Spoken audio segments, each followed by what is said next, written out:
We Israelis are currently in the throes of perhaps the greatest moment of anticipation since the founding of the State of Israel and the announcement of the independence of the one and only Jewish state. Hostage release deals and negotiations should not be viewed as over until they're over, particularly when your interlocutor is a savage, jihadist, Islamic terror organization dedicated to the destruction of the Jewish people and the Jewish state, as is the case here with regard to Hamas. He has continued to ratchet up the military pressure, and I believe that that military pressure, despite others taking a different view, goes hand in glove with the release of these hostages. We might have to be asked to come to terms with the idea that Hamas is not going to be completely banished from the Gaza Strip, that its leadership will not be completely banished from inside Gaza.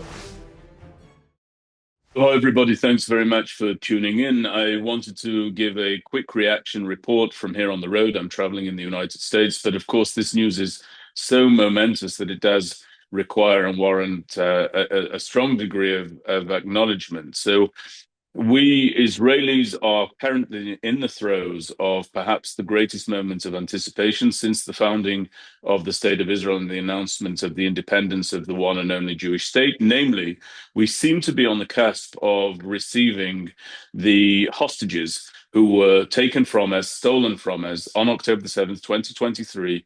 And when I say the hostages, I'm referring to the hostages who are presumed to be alive and also the hostages who are presumed to be deceased. I'm also referring to hostages who were not taken on October the 7th, but actually were taken into the Gaza Strip long before that. In particular, the remains of Hadar Goldin of blessed memory, a former officer in an elite unit of the Israel Defense Forces who was killed during the events of Operation Protective Edge in 2014, and then his body dragged into the Gaza Strip and his remains held until this day. His family, Leah Goldin, Simcha Goldin, his parents, and of course his siblings have battled valiantly to ensure that he is included within this deal in the event that the deal comes to fruition.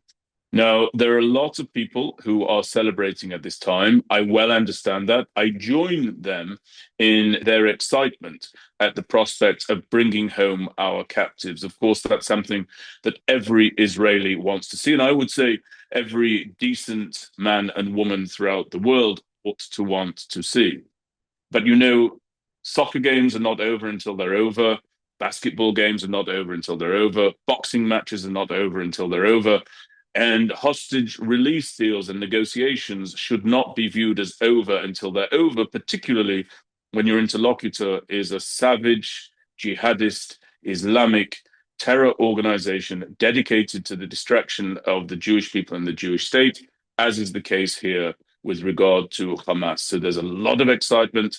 My excitement is escorted with a heavy dose of caution, with a heavy dose of skepticism. But of course, alongside that is a great deal of hope that we might bring our hostages home. In terms of some of the machinations behind the scenes in Jerusalem, there was a schedule that existed for certain phases to be hit within the government. There was agreement to the proposal in general terms. There was cabinet approval of the very same. And then there was the broad government approval for the deal in its entirety, in its current phase. And I want to emphasize in its current phase because I don't think that anybody knows precisely what will be the steps and the pace of the implementation of this agreement. One aspect that we are hearing about is the idea that following those three stages that I just mentioned, approximately 72 hours thereafter, we will start to receive our hostages from inside the Gaza Strip, bringing them home to Israel. Now, obviously, the release of this number of hostages is an operation of a completely different level of magnitude from any of the drip feed hostage releases that we saw Hamas put, as in Israel, through in the past. And that means that the Israel Defense Forces has to remain on high alert in order to ensure the safety and security of the hostages, and also, quite frankly, to ensure the safety and security of our forces who are still operating there inside the Gaza Strip.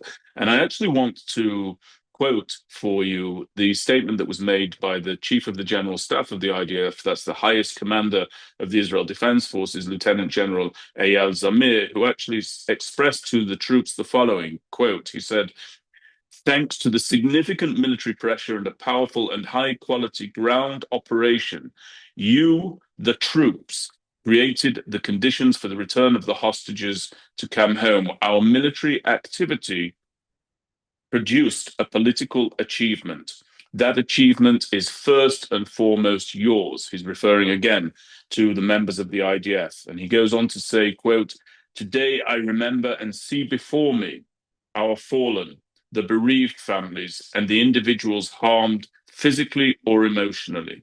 This would not have happened without them." And I have to say that as someone who had the privilege of serving alongside many IDF soldiers who did that which I did during the course of this war, and much more importantly, a great deal beyond any of my engagement, their sacrifice, their courage, their readiness to give all that they have and all that they are in the pursuit, most profoundly, of the return of our hostages reflects a degree of solidarity. It reflects a degree of dedication that is impossible to overstate. And I think it's appropriate that we thank every single member of the IDF. I want to personally thank, for example, those that I said I had the privilege of serving alongside. I also want to thank on a very personal level my younger brother, Alexander, a tank driver who fought and served in some of the fiercest fighting since the outbreak of this war in October 2023. Everyone in Israel knows somebody or was engaged themselves in this fight, in this battle. And the powering, motivating factor as we undertook our work, both in uniform and as civilians, was that we wanted the hostages home, because we understood that every single one of those hostages could have been us, and we could have been every single one of these hostages, because Hamas, of course, and Palestinian Islamic Jihad is indiscriminate when it comes to its desire, its rapacious desire to seize a member of the Israel Defense Forces, or as we know, innocent civilians within the state of Israel, and to hold them in brutal captivity for ransom. So this is very close to all of our hearts. And if this does indeed come to fruition, and I'm hopeful that the first part will indeed come to fruition, then it's down to the courage, the sacrifice, and the dedication of those soldiers in the IDF. I don't think any other country has a citizen military that is quite so dedicated to every single member of its society as we have seen the Israel Defense Forces manifest. It's truly remarkable, and I'm humbled and honored to count myself as a member of the people and the state and a citizen of Israel. One of the most harrowing images that eventuated from this war, for me, was the image and the words, incidentally, of the hostage Eviatar David. Now, in part, that's for personal reasons. I, together with my colleague Rosita Panini and our organization, the MirYam Institute, we have actually escorted a number of the hostage families as they tried to navigate this absolutely awful and macabre experience that must have seemed unending in their minds. And one of those families was the family of Eviatar David. Eviatar David was in captivity inside the Gaza Strip and filmed quite recently, completely emaciated, very thin, starved to the point where, quite frankly, he looked like something of a living human anatomy chart. It was so discernible where his bones were, where his clavicle was, his shoulder blades were so very prominent, his hip bones were so very prominent in this awful video that Hamas filmed and released that featured Eviatar being compelled to, in his words, dig his own grave from inside a darkened tunnel somewhere underground inside Gaza. And when I saw that footage, I thought to myself, as a member of the Jewish people, that there were a great many individuals who, after the events of the Holocaust, saw images of our captives in the concentration camps and in the death camps. But those images were oftentimes silent images and still images. And usually They were propagated around the world and seen by the world only after the events of the Holocaust were brought to a conclusion and not before time. That contrasted very, very starkly with what we saw with Eviatar David, where this young man, completely innocent, was speaking to us live in real time, showing us physically the suffering that he's enduring, and talking to us and expressing to us some of the details of his dreadful, dreadful captivity. And those images and those words ought to have shocked the conscience of the world in its entirety. Unfortunately, that wasn't the case. We saw so many people continue to side with Hamas, not with Gazans, but actually with Hamas, with this terrorist organization, and to justify the depraved way in which they treated our captives. So it's very, very close to home, this issue. And I think that we've seen an uncanny degree of dedication to bringing about the release of these hostages from three parties. Firstly, from the hostage family members themselves, who have reinforced their will time and time again, steeled themselves to have to go back out and to campaign and to travel and to knock on the doors of every legislator and every leader and every individual of influence that would be prepared to listen to their woes and to their plight and to the plight of their loved ones. Never for a minute did those hostage family members stop or pause, not for a moment. The second area from which I think we've seen incredible dedication is actually from the released hostages themselves, those who have come home previously. We've seen hostages such as Emily Damari, Keith Siegel, Eli Sharabi, Omel Shemtov, and a great many more actually campaign ceaselessly around the world because they felt that they had to remain dedicated to the return of every single hostage, several of whom they were held in captivity alongside, because until our hostages came home, they, the aforementioned, would not be able to rest or be complete with their own return. And the other uncanny attachment that I think we should acknowledge and speak about is that of the US administration to hostages who are not citizens of the United States of America.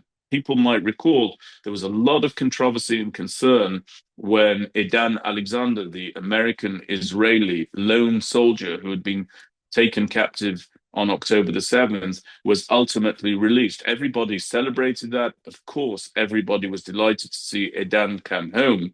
But there was a question hovering over that, which was, now that the Americans have brought back their last living American citizen, will they remain attached to the issue of returning all of the non-American hostages? And quite frankly, they have distinguished themselves as being sedulously dedicated to bringing all of the hostages back. There has not been that relenting from the work that some people feared.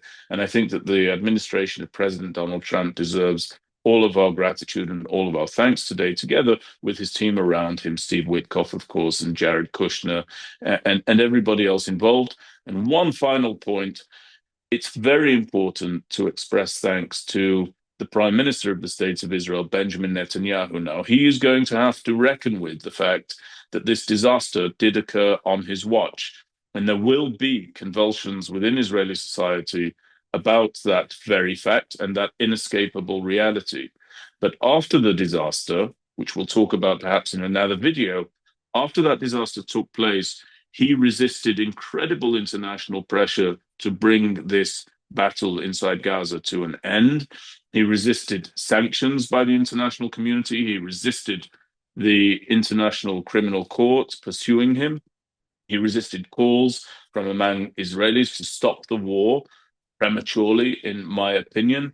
He has continued to ratchet up the military pressure, and I believe that that military pressure, despite others taking a different view, goes hand in glove with the release of these hostages. So I think that our administration, obviously, of course, deserves our thanks as well. Again, I'm tempering this by saying, in the event that this hostage deal does indeed come to fruition.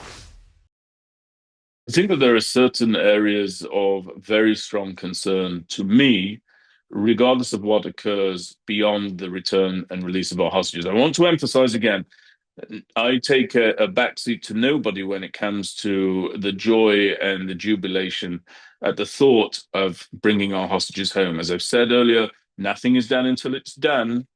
And I would urge continued caution until we see all of our hostages in the arms of their loved ones and all of our deceased hostages being repatriated as well.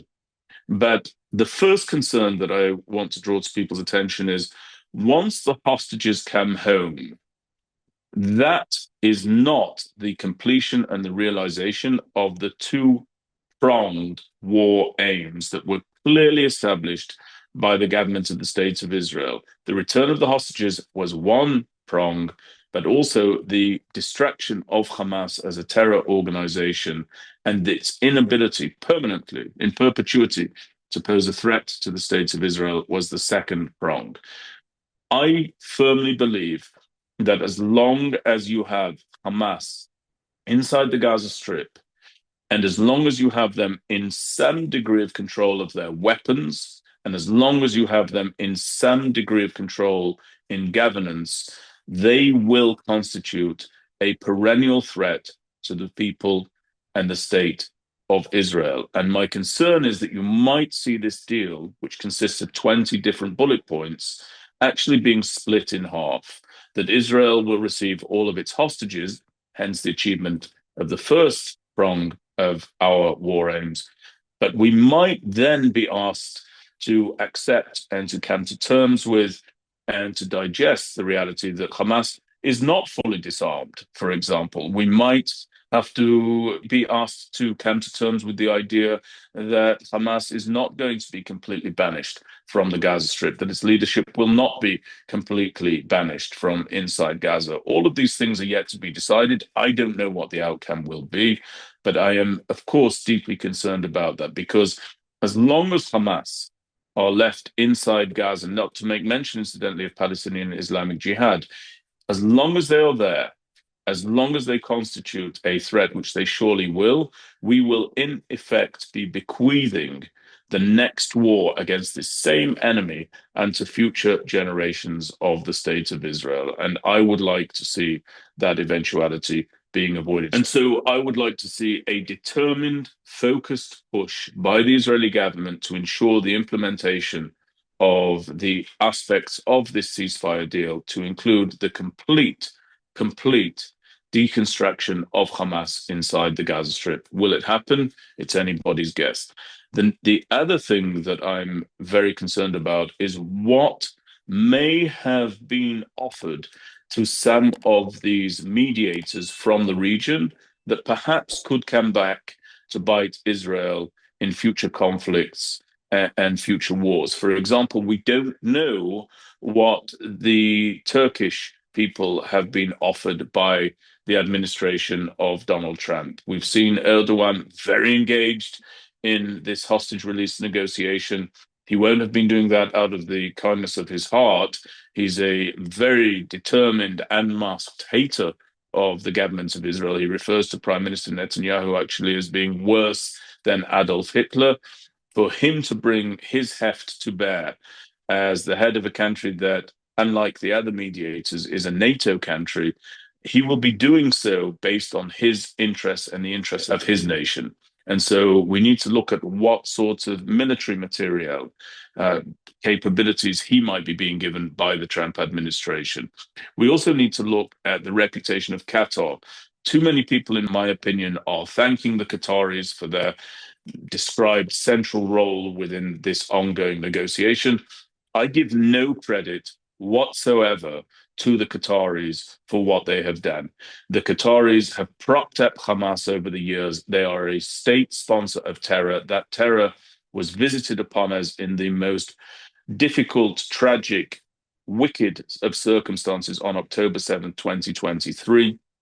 And I don't think that the Qataris should be applauded in any way, shape, or form. I think they should be condemned, and I think that they should be compelled to adjust their behavior in every single sense, but particularly as it pertains to the state of Israel. So those are some of the concerns that I have. as we see this deal unfolding. One area where I would encourage everybody to zone in on a very clear change of circumstance for the better is the pressure and the menace that used to be wielded by Iran. Now, Iran hasn't gone away.